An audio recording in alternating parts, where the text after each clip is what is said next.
Hello, everyone.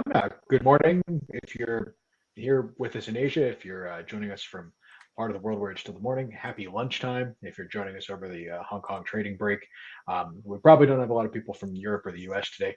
Welcome to today's Sherpa Funds Technology Process Alpha webinar, How Good Portfolio Construction Improves Your Returns. My name's Stephen Quimby. I'm joined by our founder and CEO, Richard Waddington. Richard, do you want to give the people a hello? Hello, everybody. Good afternoon, good morning, good evening. So today we're going to spend about 30 minutes. If you haven't been to one of our webinars before, we usually shoot for about 30 minutes to talk about how and when good portfolio construction improves your returns. So to get into kind of a framework for helping you understand and explain why one portfolio tends to produce better results than another over time. So we will be shooting for about 30 minutes. We'll try to do Q&A at the end. If you have any questions midway through, feel free to put them in the chat. Alternatively, if you want to just hold on to the end, or if you want to reach out via email, we're happy to catch them after the session. If you have to jump midway through, we will have the replay online on our YouTube channel, probably later today or certainly by tomorrow. And so with all that out of the way, let's jump right into it.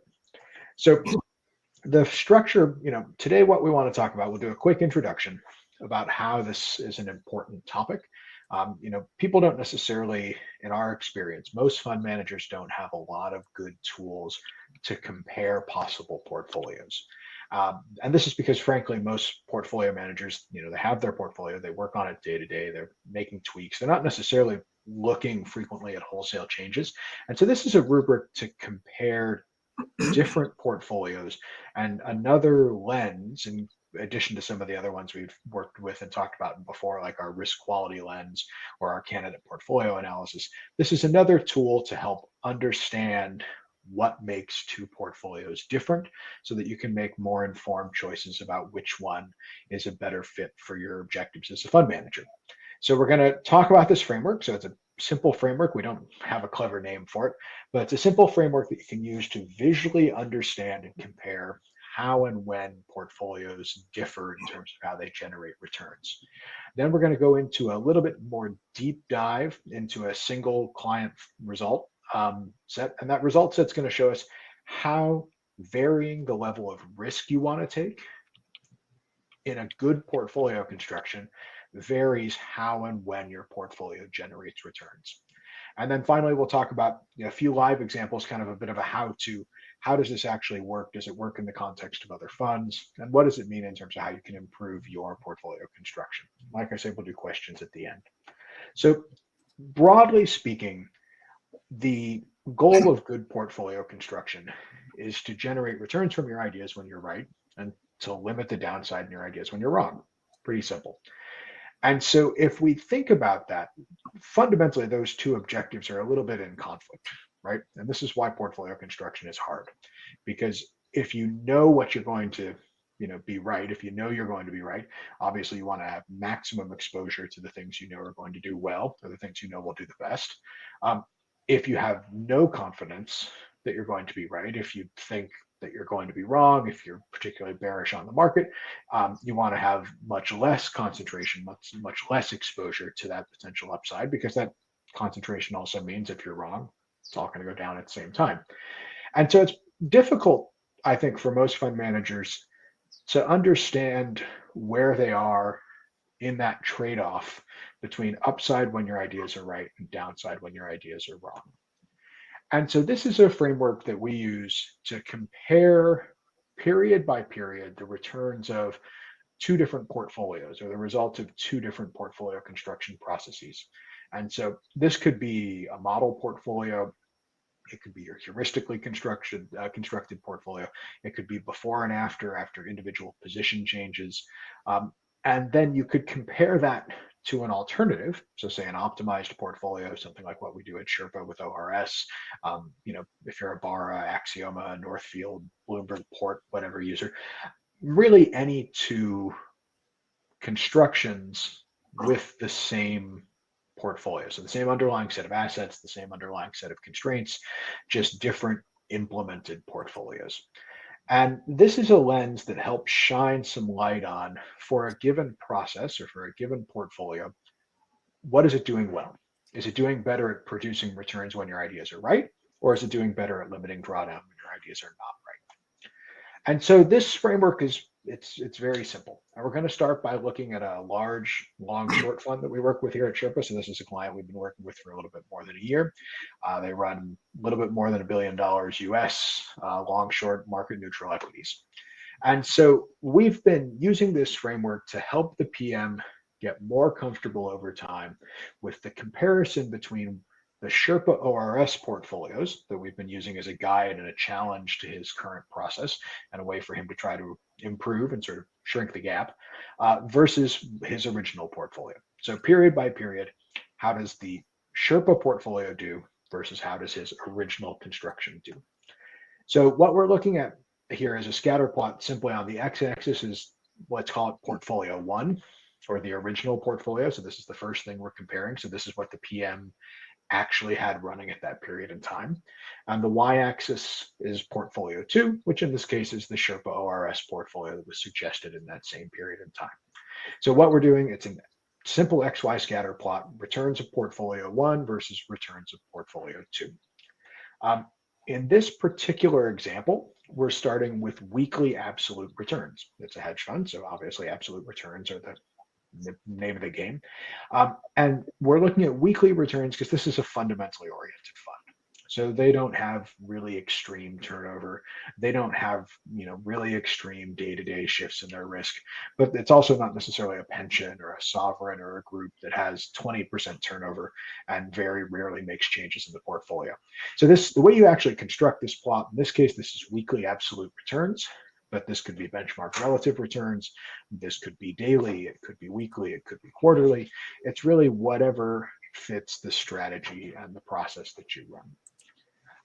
So let's take this graph now. We'll put a simple x equals y line on it to divide the chart into two areas.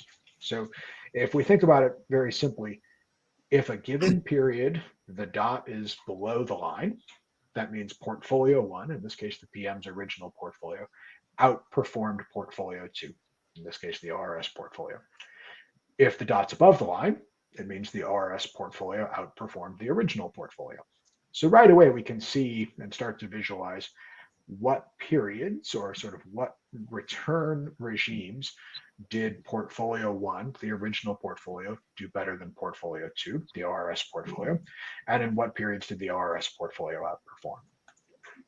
So what we usually do to quantify this, to move it beyond the visual, is to divide that graph into 4 time periods. And these time periods basically correspond to how good your ideas were. So how good was your alpha during that period. So period one, your portfolio is down big. And so I actually looks like I have a typo here. Your ideas were mostly wrong in portfolio one. I've got the things switched around. So in period one, the baseline portfolio one is down big. Your ideas are mostly wrong. In period two, the portfolio is down a little bit. So your ideas were mixed, but on balance, they didn't necessarily work out. Period three, the portfolio is up a little bit. So your ideas were mixed, but on balance, they worked out. On balance, they were pretty good. And then period four, the portfolio is up big. So this is it's a home run. It's the period when your ideas really worked out well. So let's look at this particular graph dividing into those 4 periods. So if we look at type 1, so this is the period when the portfolio is down big, the PM's ideas really didn't work. So this was about 14% of the periods. The average return in this period on a weekly basis was minus 3.1, so minus 3%. So, meaningful drawdown in that week as PM, even though it's market neutral, they run kind of meaningful risk.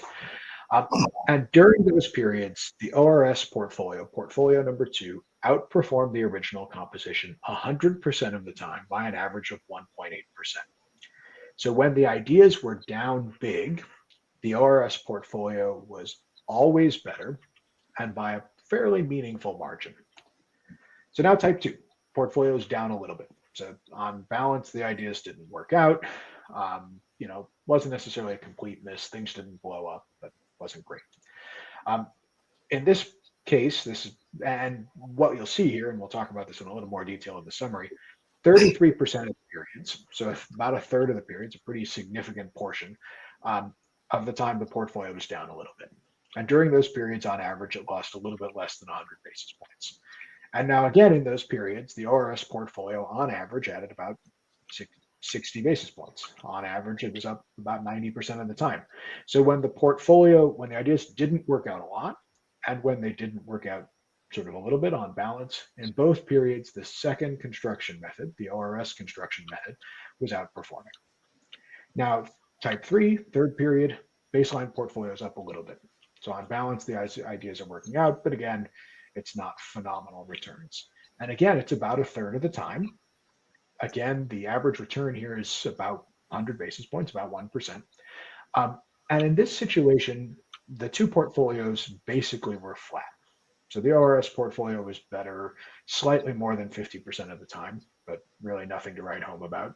And the average return gap was basically flat. There really wasn't any meaningful difference between how these two portfolios performed when the ideas were up a little bit. And finally, in type four, the last type of portfolio, the ideas really worked.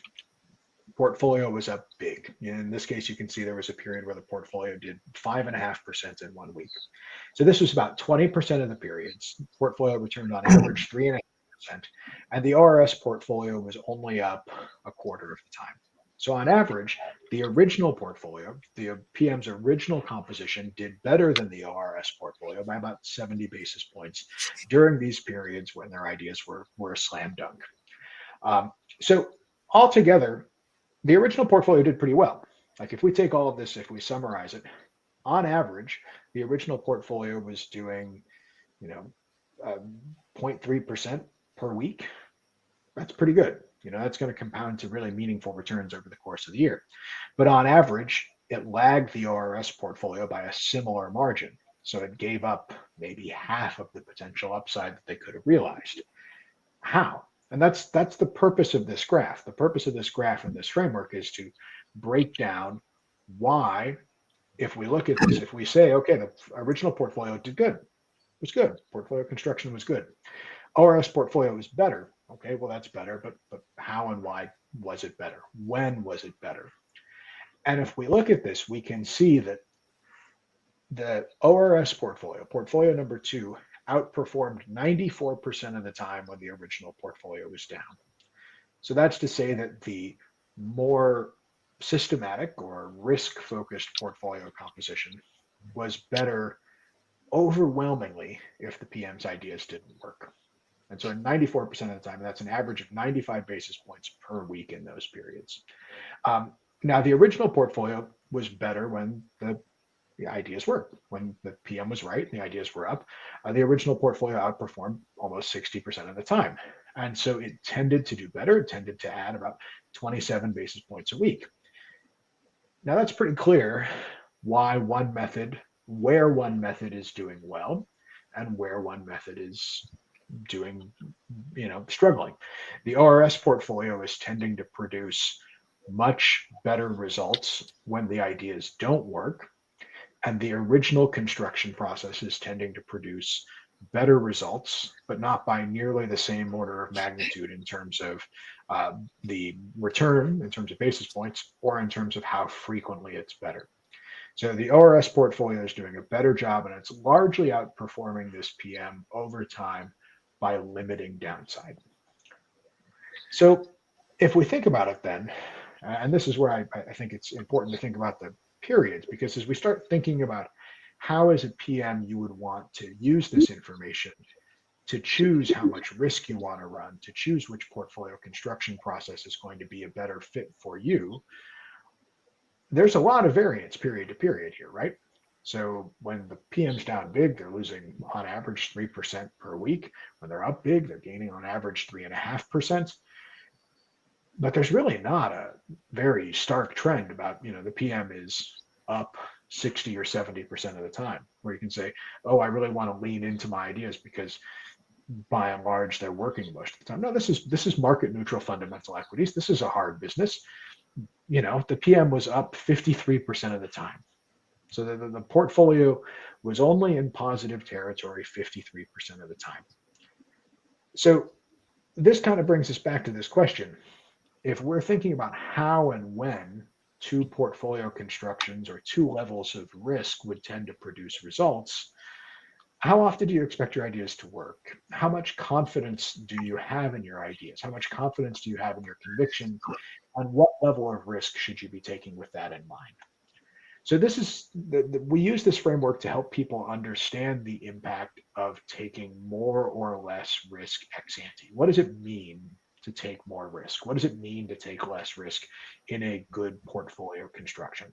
So intuitively, a low risk portfolio should be focused on improving your risk control, improving the degree to which you have concentrated same way downside risk, which is to say that it should limit your drawdowns when your ideas are wrong.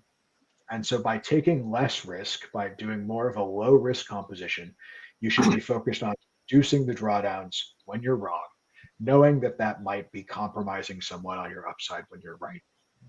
Similarly, taking more risk, a higher risk portfolio is just the opposite. A higher risk portfolio is about taking more concentration in your ideas, which should deliver more upside when you're right. But at the flip side is that you're going to take deeper drawdowns, deeper losses when you're wrong. So let's look at how this actually works in practice. Let's look at how this variation of risk works with another live client example. Richard, can you walk us through this one? Yeah, thanks, Stephen. I think that's an excellent introduction and to this idea. The point of choosing how much risk you're taking ex ante is to tell yourself where you want to be making your money or where you want to be protecting yourself. And clearly, the more confident you are, the more risk you want to take. And the more risk you want to take means you want to make more money when you're absolutely right, at the risk of losing a little bit more when you're wrong. The purpose of good portfolio construction is to minimize that downside by removing concentration of negative risk while still giving you as much upside as possible. And in this example, which Stephen's put together, we're going to look at a particular fund and see how its P&L varies if you apply a low, a medium, or a high risk ex ante portfolio construction technique to it. So if we look at the fund when we look at the, that's right, where have we gone? There we are. Yes. If we look at if we look at a low risk construction, this fund, and is using the same technologies that Stephen talked about, the scatter plot, you can see clearly when in periods A, when you're down big, the low risk construction massively outperforms the fund's original construction. And in period C, when the fund is up big, the low risk construction somewhat underperforms. So something just to say, and I'll come back to this again. In period A, when things are underperforming, the fact that each individual dot is maybe 50 or 60 basis points better in the construction sums up to a much bigger total drawdown number. So because when you typically go into periods of drawdown, you go through consecutive weeks of losses. And if you add 3 or 4 of those dots together, the gap between the total drawdown in the well-constructed portfolio and the actual portfolio becomes quite significant. So just bear that in mind. The actual lived experience of the fund manager is the consecutive experiences of these dots. And we'll talk a little bit more about that later. But anyway, so there's the low risk construction, and you can do the stats on it, and you can see when the fund is down big, the well-constructed portfolio averages 15 basis points better. When the fund is in the middle, so whether it's up small or down small, so types 2 and 3, it's pretty much the same. ORS is slightly better. And when the fund is up big, ORS underperforms by an average of 15 basis points, leading to an overall total aggregate performance where the ORS portfolio slightly underperforms, so 1 basis point per week on average. But the total drawdown and the volatility of the RS fund is much, much less. So by clamping down on your risk, you're getting the same, pretty much the same overall return, slightly reduced, but you've had a much lower drawdown and a much lower experience volatility. Your experience as a fund manager is much easier to live with, or you are much easier. Your life is much easier. You're getting much less questions about your risk control. If we go to, so I think the next stage we see a medium risk portfolio. So here we're saying in the ex-ante portfolio construction, let's dial the risk up a little bit. So you can see that the medium portfolio, it's effectively twisted the return slightly. So we're getting more positive return when we're right. We're still getting a better negative return, a less negative return when we're wrong. And in the middle, we're slightly about the same. The moves are as about the same. And statistically, we can see that the outcome, the total outcome is that the RS portfolio, on average, improves the total return. When we're wrong, it improves it by 15 bips a week. In the middle, it's pretty flat. And when we're up, it's slightly underperforms by about 10 basis points per week. But of course, that's only 20% of the time. The total net outcome of the medium risk is 1 bit per week, so 50 bips per annum, better performance. But again, you will have experience. So I think I froze there. I'll say that again. The total, you're back though. You did freeze. The total return of the year is about slightly up. But you will have experienced much less drawdown and much less volatility. Now, if you go to a high risk expression of this portfolio, you can see again the twist has come a little bit further. But even with that twist, in the A group, which is the big downs, the well-constructed portfolio outperforms. In the B group, it's about the same, and in the C group, it's about the same. And this is saying that really you've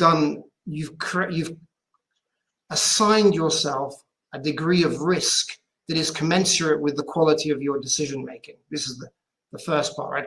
You've caught the right amount of risk that matches how good your decision making will be. Now, clearly, ex ante, you don't know that, but you have to have a conceptual grasp of what it is. You have to kind of say, yeah, actually, right now I'm very confident, and given the fact that you're a professional fund manager, that confidence is well founded. And if you do this, if you make that decision correctly, you'll go through these periods where, yeah, when you're down, the well-constructed portfolio is slightly better. When you're in the middle, it's about the same. And when you're up, it's about the same, slightly less. Averaging out 2 bips per week, well, that's 100 and whatever, 110 per annum, something like that. So you're getting an overall much better return, and you're getting much lower drawdown and much lower downside volatility. So the point of these three different constructions is to say that if you can correctly assess your quality of risk taking, you can choose the right level of risk in your ex-ante portfolio construction process to create a portfolio that minimizes your drawdown, minimizes downside volatility, and gives you the best possible upside return. And if there are lots of different lenses of looking at this. So just the return graph would be one, which we've avoided in this view. The scatter graph is a very nice one, and this is a sort of summary of the scatter graph, right? When you take low amounts of risk, when you say I want to have very low risk, you massively outperform when you're wrong at the expense of underperforming when you're right. Medium, slightly less of that. You can see the darker blue bars are slightly less exaggerated. And when you want to take high risk, you outperform by some amount when you're wrong, and when you're right, you're about the same. And the overall, the really important part of this is that the overall lived experience of these correctly constructed portfolios is a much better experience. Lower downside vol, lower overall drawdown, and a better expression of your alpha, which gives you the same returns. If you remember, the total return outcome on these is plus or minus what you already had. Plus or minus what you already had, but the lived experience will be much better. And I think that there's an interesting, again, if we look at, and I'm just going to flip back just to say this before we tackle the other slide there. This PM was, again, basically 50-50. Very different fund, very different strategy, very different problem setup, very different portfolio, but it was about 50-50 in any given week, whether the fund was down or up. This is actually relative returns. It's a benchmarked fund, and that's good weeks and bad weeks. This for most funds, it's about being good, 53% of the time, right? 54% of the time. And so, when you think through this lens, think through the quality of your ideas, you do have to have an opinion about, do you expect that you're going to have, a small number of periods where you do blow out great things, or do you expect that you're going to be right slightly better than a coin flip and that's going to compound over time? Yeah. If you can be right 52, 53% of the time, you're most likely to be onto a winner, provided that when you're wrong, you don't blow out. And so the best way to ensure that being right 53% of the time leads to a high percentile overall return ranked with your peers is that when you're wrong, you lose less than your peers lose. And right. That's one of the really important parts of portfolio construction, of the fact that your portfolio acts as it's the driver of this, not necessarily your asset selections. Your asset selections are your asset selections, but the way you've built your portfolio really determines your lived experience when you're wrong. And the compounded effect of the lived experience when you're wrong actually is the biggest driver of where you turn up at the end of year rankings, because that has the single biggest impact on your overall performance and your investability. And so I think, to Richard's point on all of that, right? So this is it's like we say, it's a balancing act, and you can see it in the first example, first fund we talked about it. You can see it in the second fund we talked about it.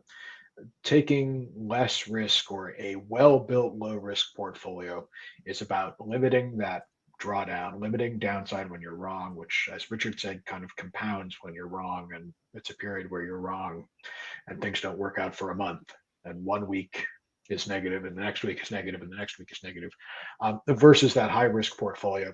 If you really think that you have great confidence in your ideas, a lot of conviction, then you want to take more risk. You want to take more risk in a way that still controls that downside, but gives you more exposure to when your ideas do work. So last, we're going to look at a couple of other funds, a couple of other clients we work with, to use this same tool to talk about, again, how different portfolio constructions generate returns, and what that means as you think about the amount of risk you take. Because again, that's the two things that we use this framework for, first and foremost, are to understand how two different compositions vary, and to think about how you would vary the amount of risk you want to take and what that means in terms of that lived experience. So again, both of these we're going to look at three images. They're all multi-billion US long only relative return benchmark equity funds, different strategies in terms of stock counts, geography, concentration, turnover, et cetera. So they're quite different strategies, but I think they're all going to tell a pretty consistent story. So we're just going to look at the low risk and the high risk. And I think another thing, and we haven't talked about this in great detail, and I don't want to belabor the point. Good portfolio construction, when your ideas are a little bit good or a little bit bad, it's going to look like a wash. Statistically, you might see, okay, well, one portfolio is better 60% of the time, or one's better 55% of the time, or there's a 10%, 10 basis point gap in type 2 versus type 3. But the real big swings are in the low risk and the high risk. And in the low risk, when things really blow up, so type one, like we said, when your ideas are really wrong, and type four, when your ideas are really right. So this first fund, on the left, we have the low risk portfolio. On the right, we have the high risk portfolio. And you can see that same dynamic here. So on the left, the low risk portfolio, on average, more of these dots are above the line in the ORS composition. And on average, there's a couple, meaningful outliers here when the original portfolio construction was better in when the portfolio manager was really very right. If we move to the high risk portfolio, again, that relationship is shifted. Like I think Richard used the word earlier, twist. You can think of this as being sort of a line or a curve that's twisting as you change the risk. And so we go from a spot where A is above the line, B is below the line, to one where A is slightly below and B is a little bit above. And so the high risk portfolio, whereas the low risk portfolio with the ORS composition, so same framework, same systematic tools, same technology. The low risk is giving us less of that upside capture. The high risk, because the PM's saying ex ante that he wants to take more risk, would give much better upside capture, would express much more strongly that upside. Let's look at another fund. So another fund where it's going to, similar story here. In this case, it's actually a little bit more stark in the low risk. The low risk is by and large when the fund was down big, the low risk did quite a bit better. And really there's one kind of outlier week here, but otherwise in the low risk, the B area, the times when it was up big, it's a bit of a mixed bag except for this outlier. If we switch it around, it's just the opposite story. So on average, the high risk portfolio, almost all of these dots were below the line, but you have a number of these big outliers where when the ideas were right, the high risk portfolio offered much greater returns. And now I want to, one last one just to leave people with something to think about. This is a fund um, where actually we've seen some of the biggest improvement over time as we've worked with. This is a fund where if you think about two portfolios or two portfolio construction methods, if you see a situation where on average, one of the portfolio construction methods for both a low risk and a high risk setup is better in all of these different, let's say there's four regimes here, right? There's low risk portfolio, ideas didn't work. High risk portfolio, ideas didn't work. High risk portfolio, ideas did work. And low risk portfolio, ideas did work. The ORS composition was better in all four of these, which is a suggestion that the PM's original portfolio construction process needed some work. And so, on that same token, again, that's the kind of thing we want to drive home here. Good portfolio construction, you should see this link. And if your portfolio construction process is good, if it's robust, taking more or less risk should be very clearly linked to the degree to which you limit downside when you're wrong, or the degree to which you capture more upside, express more upside when you're right. That's not always going to be the case. If your portfolio construction process isn't as good as you think it is, maybe compare it to something else. Run it through, pour it on Bloomberg, run it through a different process. Take a model portfolio approach and just sort of mock up how you could compose the book differently, and then use this lens to look at them. See if there's room for improvement. Because if there's room for improvement, you can make your portfolio and make your process have a better link between the risk you want to take and the results, the lived experience you have as a manager. Um, so, kind of to sum things up, this is a framework that we find very useful for comparing how and when different portfolios or different portfolio construction processes generate returns, how they differ, to understand what strengths and weaknesses are in terms of how they reflect your ideas versus how they help control your downside. And good portfolio construction should be about this trade-off, should be about the trade-off of reducing the downside or the co-movement risk when you're wrong versus increasing the concentration, increasing the weight in your high convictions, the weight in your ideas when you're right. And if your process is good, And if the link is good, then you as a PM can spend more of your time thinking about where you want to be on that spectrum of lower risk to higher risk, where you want to be in terms of making that trade off, and know that your process is delivering a portfolio that reflects how much risk you want to take. So I think that's about our 30 minutes. I don't see any questions in the chat right now, and I know we're a couple minutes over. Richard, do you have anything that we didn't cover that we wanted to make sure we talk No, about? I mean, you said it just then, and I always want to emphasize the lived experience of the portfolio manager is the key to getting to optimizing a lived experience of the portfolio manager is much more important than optimizing in any kind of quant sense the portfolio. And in order to do that, understanding exactly what it is the portfolio manager is trying to achieve and how they want to experience their portfolio, how they want to interact with their other stakeholders up and down is really important. This lens of showing when and where the decisions made by the portfolio manager impact the return streams is really important, and it helps clarify to everybody that this is what the PM is trying to achieve, and yes, they are achieving it. Yes, because there's nothing you want less as a PM than to have your realized outcome, your lived experience, your actual returns not reflect what you thought you were Yeah, taking what you said you were in risk doing purposes. beforehand. Yeah. No. Right. Uh, Great. So I think that kind of wraps us up today. So again, feel free if you want to talk about this, if you want to look at this framework together, if you want to talk about, portfolio construction topics generally, reach out to Richard, myself, any of my colleagues on the team. We would be happy to talk to you about your portfolio. We're always happy just to talk about the process. That's what we do is spend all day thinking about portfolio construction. So we're always happy to hear new ideas as well. So anyway, if you joined us midway through, webinar will be on the YouTube channel later today or tomorrow. So feel free to check the replay there. Feel free to reach out. And thanks everyone for joining us. Richard, thanks for taking the time to present. And we'll see you guys next Thanks time. very much. Thanks, Stephen. Thanks, everyone.